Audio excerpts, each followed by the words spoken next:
What I want to do in this video is use Photoshop, iClone, and a tool in Photoshop called the Puppet Warp. So I'm going to give you a quick view of iClone, and I'm going to take a 3D object out of iClone and bring it into Photoshop. So here I'm using iClone, and I have this character here. You know, iClone is pretty cool because it's very easy. You can make some characters and change how they look. As you can see here, there's parameters and stuff over here. This arm length and everything can be adjusted. You can pretty much make any sort of character you want. So, but I'm not really going to get too much in iClone. Basically, I can change the facial structure. As you can see here, when I go ahead and click on that base female, it gives me that. I can even change the clothes. I have shirts and stuff like that. So for some pretty basic concepts that you want to bring to reality, iClone is pretty good with that. And iClone does come with other applications that allow you to export, but keep in mind that that's going to cost you extra. So when you want to export this out as an OBJ, which I'm about to do, that would cost you extra for iClone, and every little thing in iClone costs you extra. So don't buy iClone believing that you're going to get everything in one application. They hit you for every little thing, actually. So keep that in mind. And you know, iClone is really good for quickly pushing something out. But if you really want to know 3D animation or 3D development, it's probably better to go to 3ds Max, Maya, Blender, or something like that. But for right now, what I need to do is I'm going to select this character here. I'm going to select this character. Make sure in the hierarchy, I'm going to click on the actor, and I'm going to go up here to this Export Selected Object button. I'm going to go ahead and click that. Click OK. Then they ask me where I want to go ahead and put that. I'm going to put it on the desktop. And actually, let me see. I'm going to go ahead and make a folder and put it there. Now I'll leave it as new folder. I'm going to save it as a iClone avatar file.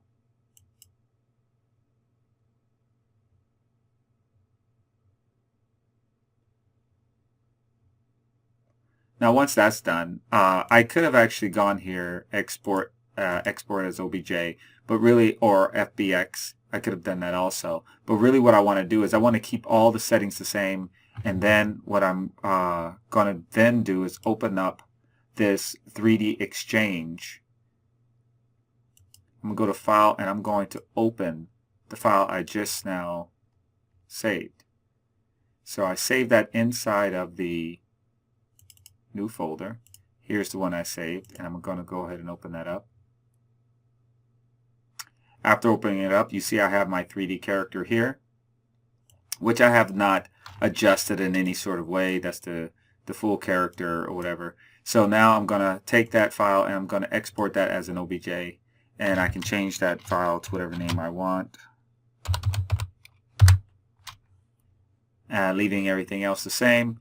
This is not where I want it. I'm going to go put it into that folder I just created, that Untitled folder. That new folder right there. So I'm going to put it there, click OK. It's done exporting. I can then go ahead and close this. I can then close iClone. And the next thing I want to do is open up Photoshop. And here's how it looks in Photoshop when you import something. But basically what I'm going to do is I'm going to start from scratch here. So I'm going to start one from scratch here. Then I'm going to go here and open up a file. Actually, what I can do, what's easier to do, is I can go here to 3D, and then I'm going to create a new file from a file, new layer from a file. Go to my desktop, new folder, and I'm going to click on the OBJ portion of this. Click OK from there, and then everything else the defaults are fine.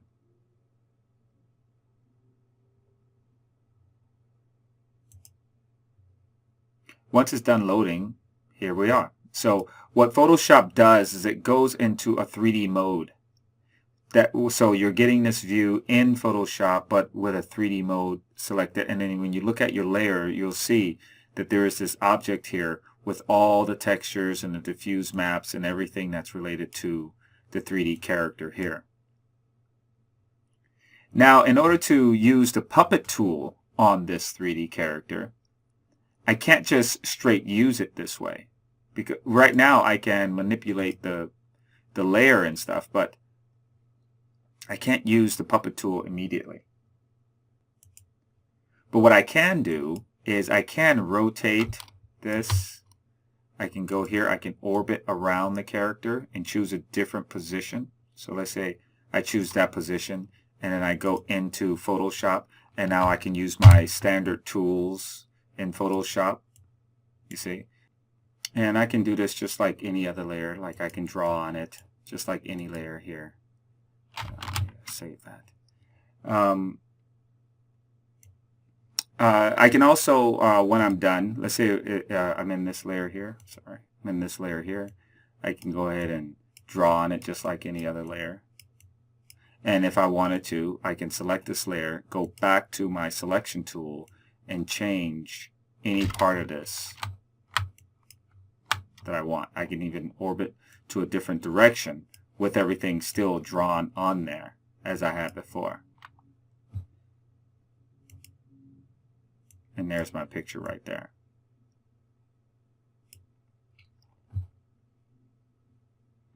Now, the idea, though, is that not just to be making a whole bunch of scribbles and stuff like that, but what I want to be able to do is take this, and I'm going to add some puppeteering to this. So basically, first I'm going to pose my character properly.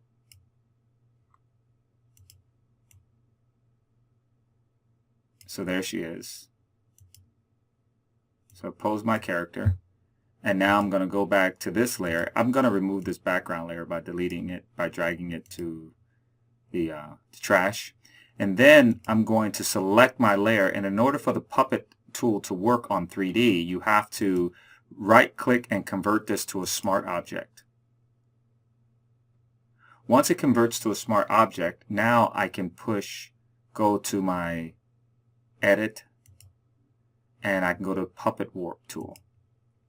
Now the Puppet Warp tool has these pens. It converts everything into a mesh, but it has these pens to where I can pen different parts of my picture, and really what it does is it locks that part down. As you can see how it's locking that part down, which allows me to animate one part or the other using the Puppet tool.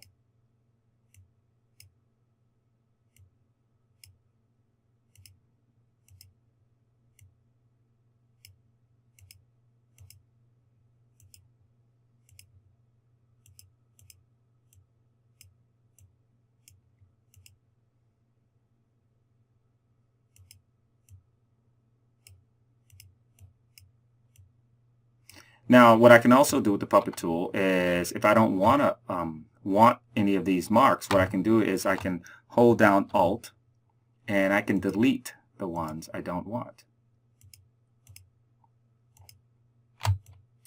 Another thing I can do is I can hold down Alt away from it. So I can select it, put my mouse over it, hold down Alt and move away from it. Now I have these rotation components I can use. So I'm going to select it, hold down Alt, move away from it, and now I can rotate it.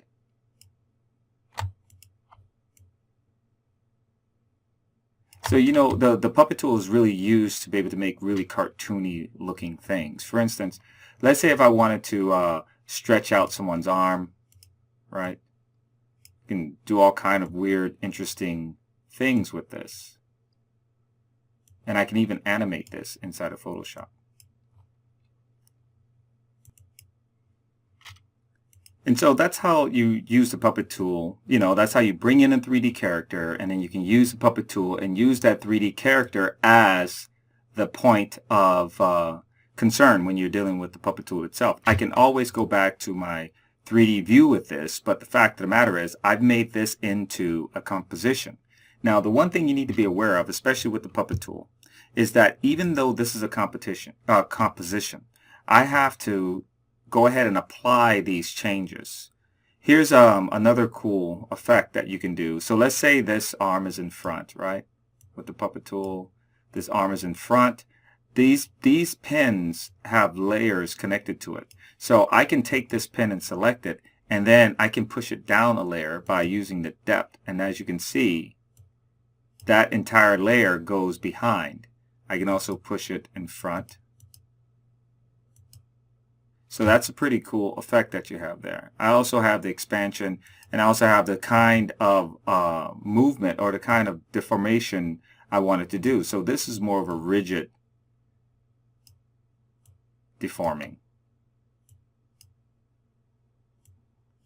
And you also have the distortion, where it's going to distort everything in one way or the other. But a normal seems to work pretty good also. You also have the density of the mesh. So I can have fewer points, something like this. So it's not moving so many different things.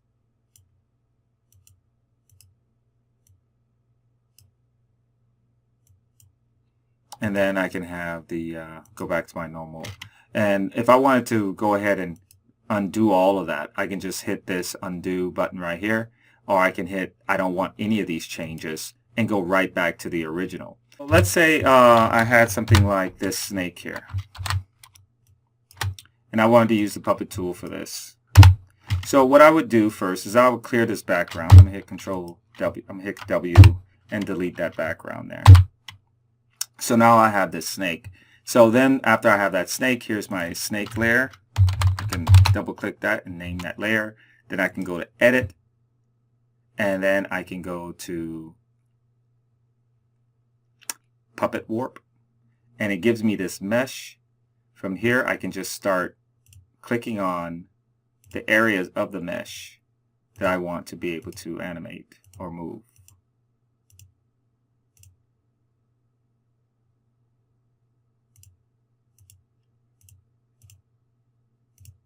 There we go. Actually, I'll remove some of these. I don't need, I'll keep that like that. There we go. Now after I do that, now I can go ahead and start moving these around.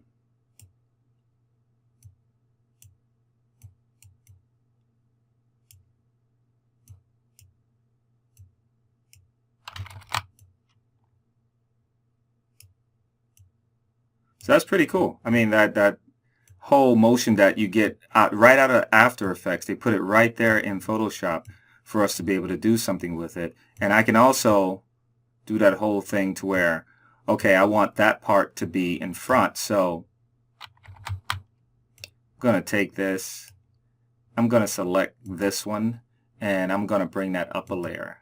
So as you can see now, it's in front. I can go ahead and accept those changes. And there you have it.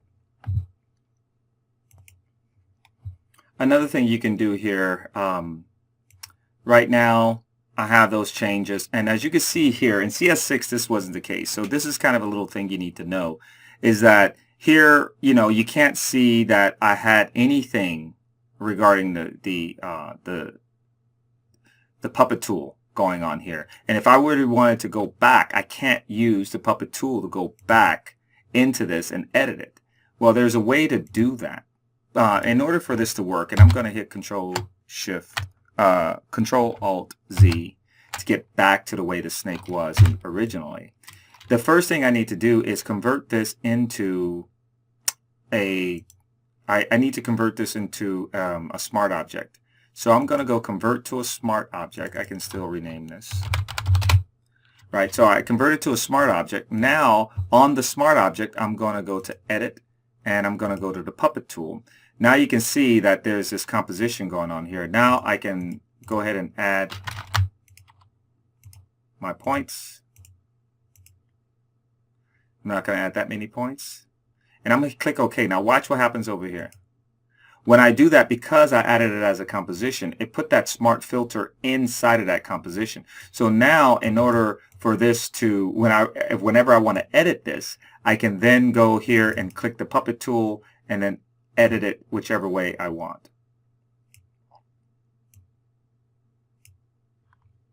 Another thing we can do with the puppet tool is select multiple points. So if I select this point, hold down Shift and select these points, you'll see what happens when I move it. It moves all of those points together.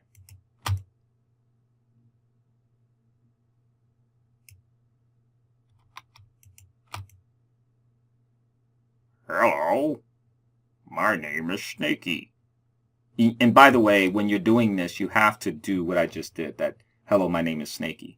If you don't do that, the puppet tool will not work. So another thing you want to be aware of with the puppet tool, you need to make sure that when you're done with whatever you're doing, you have to go ahead and click on that check mark to finalize the tool with the changes you made in the tool for it to stay there. And because we nested it in that smart object, we can always go back and change that. So if I wanted to go ahead and hit Control J, and I'm duplicating that right there. So if you can see here, I have one here and I have one here. And if I wanted to translate that, I'm hitting Control T for that. And what it's saying is that the smart filter applied to this layer will be turned off temporarily while you transform it. So if I hit OK, you see it goes back here. So there's no way for me to see it as it was when I changed it in the puppet tool unless I do a little trick here. So in order for me to be able to transform this by hitting Control T without it having to go back to its original form, is I have to nest this smart object. So let me get rid of this. I have to nest the smart object itself in another smart object. So I'm going to go here and I'm going to say convert to a smart object. So now that's a smart object nested in itself. And now when I hit Control T, as you can see, I'm able to transform it without it saying that statement about going into its normal state in order to transform it. It's in the state that I put it in using the puppet tool. So that's one really cool trick that you can learn. Anytime you want to change this using a puppet tool, all you got to do is go into this smart object, select the puppet tool, and then you can alter everything. And look, it's still maintaining the selection that I had before.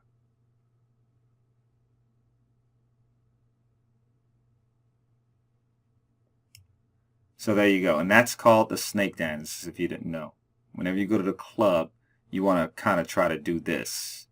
You might get arrested or even thrown into a zoo, but at least you can, before you die, you can say, hey, I did this. And also take a video of it and send it to my YouTube channel. All right, so that's the puppet tool. Also, the other cool thing you might want to keep in mind, I'm going to go ahead and save this, and I'm going to go ahead and click OK on that. And I'm going to close this one. I'm going to go back to my original layers here. And if I were to copy that, I'm hitting Control J. I am now translating. If I were to go into one of these, let's say, go there. If I were to go into one of these and I select this layer and I double click on the image of that layer in the layers panel, and then I go here to puppet warp, and then I were to edit it, it's going to edit across all the other layers. So I can go ahead and save that and then close that layer. And as you can see here, it was able to update on all of them.